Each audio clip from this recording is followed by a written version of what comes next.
ని మడత పెట్టే సాంగ్ కూడా మంచి రెస్పాన్స్ వచ్చింది. ఈ రోజు యూట్యూబ్ లో #1 ట్రెండింగ్ లో ఉంది. కాకపోతే అటు న్యూట్రల్ ఆడియన్స్ నుంచి ఇటు ఫ్యాన్స్ నుంచి హ్యూజ్ డిసప్పాయింట్మెంట్ క్రియేట్ చేసింది ఈ సాంగ్. ఎందుకనంటే ఆ సాంగ్ లో యూజ్ చేసిన బీప్ వల్ల. ఓకే, యాజ్ మ్యూజిక్ లవర్స్ గా మీ అభిప్రాయం ఏంది? ఇది కొంతమంది దీన్ని vulgar literature, Ramajoga Sastry, Trivikram certain standard of లోకి పడిపోయారు అని కొంతమంది, at the same time industry నుంచి ఎంత ఓవర్ రియాక్ట్ కావద్దని చెప్పి అని అంటున్నారు. సో మీరేమనుకుంటున్నారు కింద కామెంట్ లో తెలియజేయండి.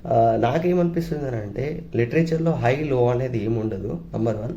కాకపోతే త్రివిక్రమ్ సర్టెన్ స్టాండర్డ్ ని క్రియేట్ చేశారు. లేట్ అయినా మంచి లిటరేచర్ ఇస్తే అని చెప్పడం కానీ అట్లాంటి చేయడం వల్ల వెరీ కామన్ గా ఇంత బ్యాక్లాష్ వస్తుంది. #2, రాములో సాంగ్ లో ఒక సెటప్ ఉంటుంది. మంటిగాడికి 22 మస్తుగా ఉండే కట్అవుట్ అని.